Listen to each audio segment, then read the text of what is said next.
ପିଲାମାନେ ଆଜି ଆମେ ଚତୁର୍ଥ ଶ୍ରେଣୀ ଭାଷାମହକ ବହିର ଦ୍ୱିତୀୟ ଅଧ୍ୟାୟ ସ୍ୱାଧୀନ ଦେଶର ସନ୍ତାନ ଆମେ। ସ୍ୱାଧୀନ ମାନେ କ'ଣ କିରେ ପିଲେ? ନା ସ୍ୱାଧୀନ ମାନେ କାହାର ଅଧୀନରେ ଆମେ ନ ରହିବା। ତାହେଲେ ଆମ ଦେଶ କେବେ ସ୍ୱାଧୀନ ହୋଇଥିଲା? ନା 1947 ମସିହା ଅଗଷ୍ଟ ମାସ 15 ତାରିଖ ଦିନ। ତେଣୁ ଆମ ଦେଶ ସ୍ୱାଧୀନ ହେବା ପୂର୍ବରୁ କାହାର ଅଧୀନରେ ଥିଲା? ନା ଇଂରେଜମାନଙ୍କ ଅଧୀନରେ ଥିଲା। ଆମ ଦେଶ ଯେତେବେଳେ ସ୍ୱାଧୀନ ହେଲା ସେ ଦେଶର ଆମେ କ'ଣ ସ୍ୱାଧୀନ ଦେଶର ସନ୍ତାନ ଆମେ ହେଲେ। ତେଣୁ ଆଜି ଆସ ଏହି ସ୍ୱାଧୀନ ଦେଶର ସନ୍ତାନ ପଦ୍ୟଟିକୁ ଆମେ ପଢ଼ିବା। ସ୍ୱାଧୀନ ଦେଶର ସନ୍ତାନ ଆମେ, ଭାରତ ଆମର ଜନ୍ମଭୂଇଁ, ଖେଳି ବୁଲି ବଢ଼ୁ ତାହାରି କୋଳରେ, ତାର ନଦ ନଦୀ କାନନ ଛୁଇଁ। ସ୍ୱାଧୀନ ଦେଶର ସନ୍ତାନ, ସନ୍ତାନ ମାନେ କ'ଣ କି?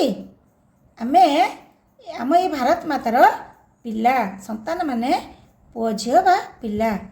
ଭାରତ ଆମର ଜନ୍ମଭୂଇଁ, ଭାରତ ହେଉଛି ଆମର ଜନ୍ମଭୂଇଁ।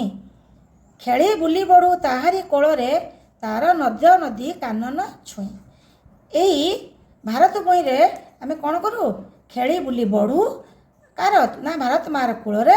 ଆଉ ତାର ନଦ ନଦୀକୁ, ଆଉ କାନନ ମାନେ କ'ଣ? ନା ବଣ ବା ଜଙ୍ଗଲ ସବୁକୁ ଆମେ ଛୁଇଁ ଛୁଇଁକି ବା ବୁଲି ବୁଲି ତାରି କୋଳରେ ଖୁସି ମନରେ ବୁଲିଥାଉ। ଶକ୍ତି ଭରିଛି ଶରୀରେ ଆମର, ତାହାରି ସମୀର ତାହାରି ଜଳ, ଚଉଦିଗ ହସେ ତାହାରି ଆଲୋକେ, ମାଟି ତାର ଦିଏ ଶସ୍ୟ ଫଳ। ଶକ୍ତି ମାନେ କ'ଣ? ନା ଆମ କାମ କରିବାର ବଳ ବା ଆମେ ପାଠ ପଢ଼ିବା ପାଇଁ ଆମର ଯେଉଁ ମନର ବଳ, ସେଟା ହେଲା ଶକ୍ତି। ଶରୀରରେ ଆମ ଶରୀରରେ ଯେଉଁ ଶକ୍ତି ଦେଇଛି, କିଏ ଦେଇଛି? ନା ତାହାରି ସମୀର। ତାହାରି ମାନେ ଏ ଭାରତ ମାତାର, ସମୀର ମାନେ ପବନ, ଆଉ ତାହାରି ଜଳ, ଜଳ ମାନେ ପାଣି। ସେଇ ଜଳ ଓ ପବନରେ ବା ଭାରତ ମାତାର ଏ ଜଳ ପବନରୁ ଆମ ଦେହରେ କ'ଣ ଅଛି? ନା ଶକ୍ତି ସଞ୍ଚାର ହେଉଛି। ଚଉଦିଗ ହସେ ତାହାରି ଆଲୋକେ, ମାଟି ତାର ଦିଏ ଶସ୍ୟ ଫଳ। ନା ଚଉଦିଗ ଚାରିଆଡ଼େ ହସେ ତାହାରି ଆଲୋକ, ତାହାରି ଆଲୋକରେ ମାଟି ତାର ଦିଏ ଶସ୍ୟ ଫଳ। ଏଇ ମାଟି ଆମକୁ କ'ଣ ଦେଇଥାଏ? ଶସ୍ୟ ମାନେ ଖାଦ୍ୟ। ଶସ୍ୟ ମାନେ କହିଲେ ଧାନ, ଗହମ, ମକା, ବାଜରା, ମାଣ୍ଡିଆ। ଆଉ ଫଳ, ଫଳ ତ କହିଲେ ଆମର ସବୁଜ ପନିପରିବା କତରୁ ଆରମ୍ଭ କରି ଫଳମୂଳ ଯାଏ ସବୁ ଏହି ଭାରତ ମାତା ଆମକୁ ଦେଇଥାଏ। ତା ଆଖିରେ ଆମେ ସଭିଏ ସମାନ, ସାନ ବା ବଡ଼ ଯେତେକ ପ୍ରାଣୀ, ତାହାରି ବୁଦ୍ଧି ବିଶ୍ୱେ ପହିଲେ, ଶୁଣାଇଲା ତାର ସାମ୍ୟ ବାଣୀ। ତା ଆଖିରେ, ଏ ଭାରତ ମାତାର ଆଖିରେ ଆମେ ସମସ୍ତେ ସମାନ, ସାନ କିମ୍ବା ବଡ଼ ଆମେ ଯେତେ ପ୍ରାଣୀ ଅଛନ୍ତି, ତାହାରି ବୁଦ୍ଧି ବିଶ୍ୱ ପହିଲେ, ତାହାରି ବୁଦ୍ଧିରେ ଆମେ ବିଶ୍ୱରେ ପହିଲେ ପ୍ରଥମରେ, ଶୁଣାଇଲା ତାର ସାମ୍ୟ ବାଣୀ, ସମତାର ବାଣୀ ଆମକୁ, ବାଣୀ ମାନେ କଥା, ଶୁଣାଇଲା କିଏ? ଏଇ ଭାରତ ମାତା। ତାହାରି ଗାନ୍ଧୀ ଜନତାର କାନେ, ମୁକ୍ତିର ଡାକ ଶୁଣାଇବାରେ, ନିର୍ଭୟ ହସି ସତ୍ୟର ଜୟ, ଲେଖିଗଲା ନିଜ ରକତ ଧାରେ। ତାହାରି ଗାନ୍ଧୀ ଜନତାର କାନେ, ତାହାରି ଗାନ୍ଧୀ ନାଇଁ ଭାରତ ମାତାର ସନ୍ତାନ ଗାନ୍ଧୀ, ମହାତ୍ମା ଗାନ୍ଧୀ ବା ଆମ ଜାତିର ପିତା ମହାତ୍ମା ଗାନ୍ଧୀ, ଜନତାର ଲୋକମାନଙ୍କର କାନରେ ମୁକ୍ତିର ଡାକ ଶୁଣାଇବାରେ। ମୁକ୍ତିର ଡାକ, ବାରେ ମାନେ ଥରେ, ମୁକ୍ତିର ଡାକ ଥରେ ଶୁଣାଇ ଦେଲେ, ଆଉ ନିର୍ଭୟ ହସି, ନିର୍ଭୟର ସହିତ ହସି, ସତ୍ୟର ଜୟ, ଲେଖିଗଲା ନିଜ ରକତ ଧାରେ। ନିର୍ଭୟ ଭାବରେ ମହାତ୍ମା ଗାନ୍ଧୀ ହସିଲେ, ଆଉ ଆମମାନଙ୍କୁ ବାର୍ତ୍ତା ଦେଲେ ସତ୍ୟର ଜୟ, ଆଉ ତାଙ୍କ ନିଜ ରକ୍ତ ଧାରରେ ସେ ଲେଖିଦେଇ ଗଲେ। ଅନୁସରି ସେଇ ସତ୍ୟର ପଥ, ପୂର୍ବ ପୁରୁଷ କିରତି ହେଜି, ଉତ୍ସାହେ ମାତି ଦେଶର କର୍ମେ, ଆଶରେ ଲାଗିବା ଜଡ଼ତା ତେଜି। ଅନୁସରି ମାନେ ଅନୁସରଣ କରି, ସେହି ପଥରେ ଆମେ ପୂର୍ବ ପୁରୁଷଙ୍କ କିରତି ହେଜି, ହେଜି ମାନେ ମନେ ପକାଏ, ଆମେ ତାଙ୍କ ପଥକୁ ଅନୁସରଣ କରିବା, ଆଉ ସତ୍ୟର ପଥରେ ପୂର୍ବପୁରୁଷଙ୍କ କିରତିକି ମନେ ପକାଇବା। ଉତ୍ସାହ ମାତି, ଆନନ୍ଦର ସହିତ, ଉତ୍ସାହ ମାନେ ଆନନ୍ଦର ସହିତ ମାତି, ଏହି ଦେଶର କର୍ମରେ ଆଶରେ ଲାଗିବା ଜଡ଼ତା ତେଜି, ଆମ ଭିତରେ ଥିବା ସେଇ ଶିଥିଳତାକୁ ତ୍ୟାଗ କରି ପୁରା ଜାଗ୍ରତ ହୋଇ ଉଠିବା। ଅଗ୍ରଣୀ ହେବା ଶିକ୍ଷାରେ ଆମେ, ରଖିବାନି ଦେଶ ଅଜ୍ଞ ଜଣେ, ଆସିଲେ ଆରତି ଗ୍ରାସିବାକୁ ଦେଶ, ପଣ କରି ପ୍ରାଣ ପଶିବା ରଣେ। ଅଗ୍ରଣୀ ହେବା, ଆଗକୁ ବଢ଼ିବା, କେଉଁଥିରେ? ନା ଶିକ୍ଷାରେ। ରଖିବାନି ଦେଶେ ଅଜ୍ଞ ଜଣେ, ଅଜ୍ଞ ମାନେ ଅଜ୍ଞାନୀ ବା ମୂର୍ଖ। ଆସିଲେ ଅରାତି ଗ୍ରାସିବାକୁ ଦେଶ, ପଣ କରି ପ୍ରାଣ ପଶିବା ରଣେ। ଯଦି ଆମ ପାଇଁ ସେମିତିଆ କିଛି ରାତି ଆସିବ ଗ୍ରାସିବାକୁ, ତାହେଲେ ଆମେ କ'ଣ କରିବା? ଆମେ ସେଇ ରଣର ବା ଯୁଦ୍ଧରେ କେବେ ଆମେ ହାରିବା ନାହିଁ। ଆଉ ଆମ ଦେଶରେ এই ଶିକ୍ଷାକୁ ନେଇ ଆମେ ଅଜ୍ଞତାକୁ ଦୂର କରିଦେବା। ଅର ଯିବା ଯେତେ ବିଜ୍ଞାନ ଧନ, ସର ଯିବା ନୂଆ ଶିଳ୍ପରାଜି, ବର ଯିବା ଯେତେ ଭେଦାଭେଦ ଭାବ, ନବଭାରତର ସେବକ ସାଜି।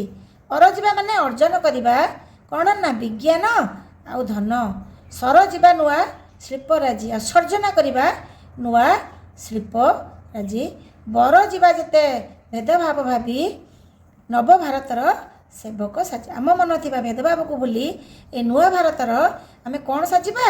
ନା ସେବକ ସାଜିବା। ଯିଏ ଜହିଁ ଥାଉ ଜନମ ଭୂଇଁର, କଲ୍ୟାଣ ସଦା ରହିବା ରତ, ସ୍ୱାଧୀନ ଦେଶର ସନ୍ତାନ ଆମେ, ସ୍ୱାଧୀନତା ଆମ ଜୀବନ ବ୍ରତ। ଯିଏ ଜହିଁ ଥାଉ, ଆମେ ଯିଏ ଯେଉଁଠି ଥାଉ, ଜନ୍ମ ଭୂଇଁର ଏଇ ଭାରତ ମାଟିର ବା ଆମ ଜନ୍ମଭୂମିର, କଲ୍ୟାଣ ସଦା ରହିବା ରତ, କଲ୍ୟାଣରେ ସଦା ରତ ରହିବା, ବ୍ୟସ୍ତ ରହିବା, ସ୍ୱାଧୀନ ଦେଶର ସନ୍ତାନ ଆମେ, ସ୍ୱାଧୀନତା ଆମ ଜୀବନ ବ୍ରତ। ଏଇ ସ୍ୱାଧୀନ ଦେଶର ଆମେ ହେଉଛନ୍ତି କ'ଣ? ସନ୍ତାନ ସନ୍ତତି। ସ୍ୱାଧୀନତା ହେଉଛି ଆମ ଜୀବନର ଗୋଟିଏ ବଡ଼ ବ୍ରତ। ତେଣୁ ଏ କବିତାରେ ପୁରା ସମ୍ପୂର୍ଣ୍ଣ ଆମେ କ'ଣ? ସ୍ୱାଧୀନ ଦେଶର ସନ୍ତାନ।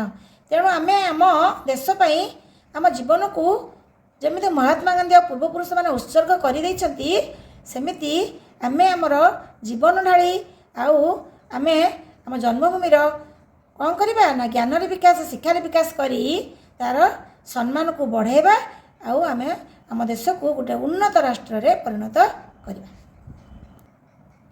ଆସ ନୂଆ ଶବ୍ଦ ଜାଣିବା। କାନନ, କାନନ ମାନେ ବଣ ବା ଜଙ୍ଗଲ। ସମୀର, ପବନ। ସାମ୍ୟ, ସମାନ। ହେଜି, ଅନୁଭବ କରି। ଅଜ୍ଞ, ଅଜ୍ଞାନତା। ଗ୍ରାସିବା, ଆମକୁ ଗିଳି ପକାଇବା। ଅରଜିବା, ଅର୍ଜନ କରିବା। ସରଜିବା, ସର୍ଜନା କରିବା। କିରତି ମାନେ କୀର୍ତ୍ତିରାଜି ଆଉ ଜନତା ହେଲେ ଆମେମାନେ ବା ଲୋକମାନେ।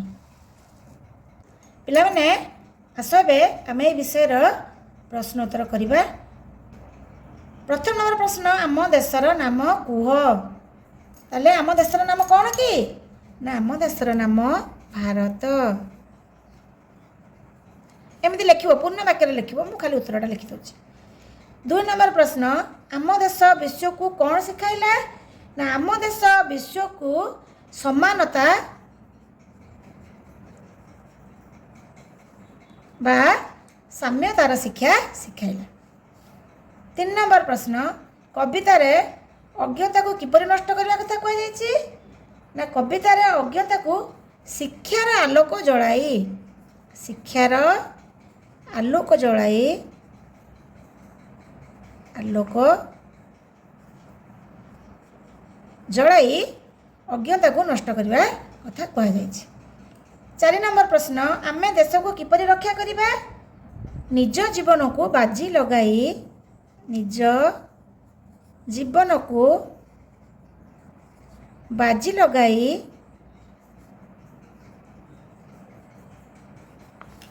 ଆମ ଦେଶକୁ ରକ୍ଷା କରିପାରିବା। 5 ନମ୍ବର, କାହା ଆଖିରେ ଆମେ ସମସ୍ତେ ସମାନ? ନା ଭାରତ ମାତାର ଆଖିରେ ଆମେ ସମସ୍ତେ ସମାନ। ଭାରତ ମାତାର ଆଖିରେ ଆମେ ସମସ୍ତେ ସମାନ। ଏମିତି ପୂର୍ଣ୍ଣ ବାକ୍ୟରେ ଉତ୍ତର ଆମେ ଲେଖିବା।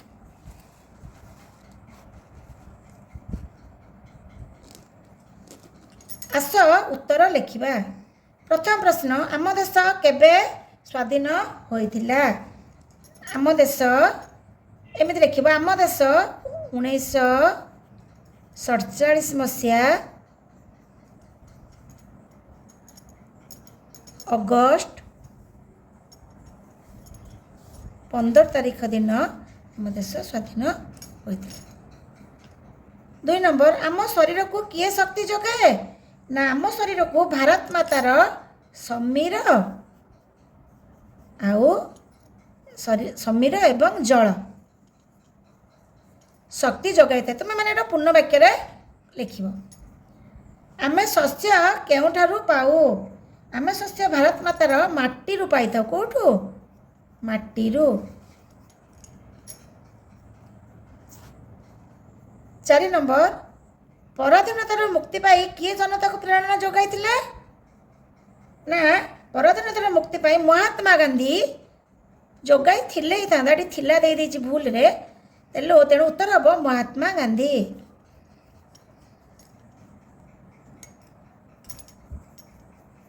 ମହାତ୍ମା ଗାନ୍ଧୀ ପରାଧୀନତାରୁ ମୁକ୍ତି ପାଇଁ ମହାତ୍ମା ଗାନ୍ଧୀ ଜନତାଙ୍କୁ ପ୍ରେରଣା ଯୋଗାଇଥିଲେ।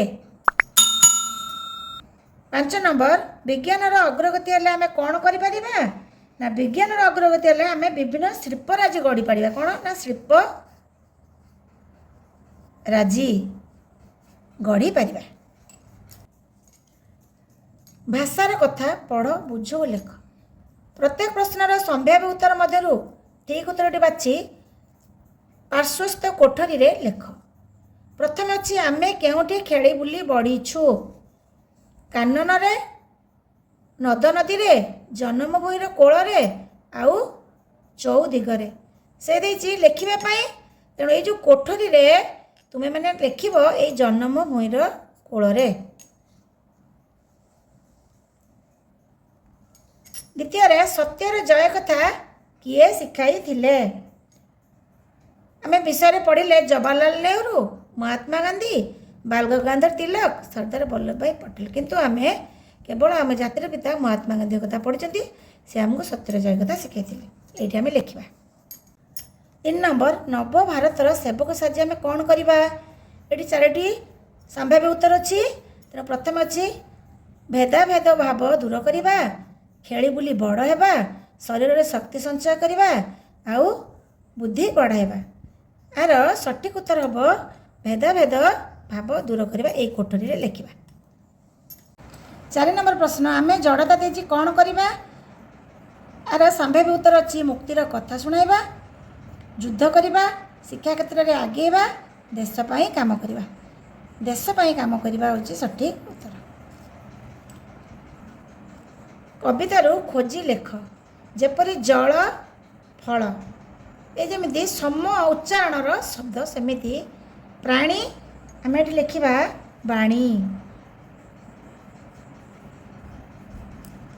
ହେଜି, ତେଜି। ଅଛି ଜଣେ, ଏଠି ହେବ ରଣେ। ଶିଳ୍ପରାଜି, ସେବକ ସାଜି।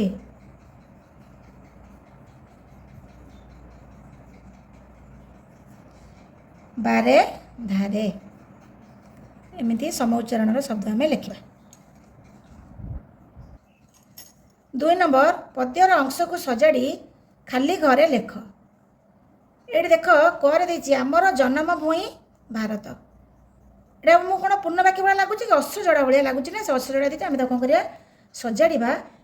ଭାରତ ଆମର ଜନ୍ମଭୂମି। ଭାରତ ଆମର ଜନ୍ମ।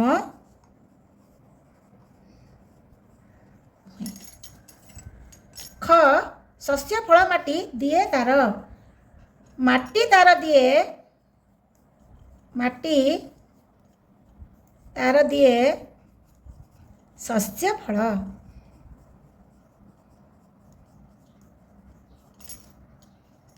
ଗ, ଶିଳ୍ପରାଜି ନୂଆ ସର ଯିବା।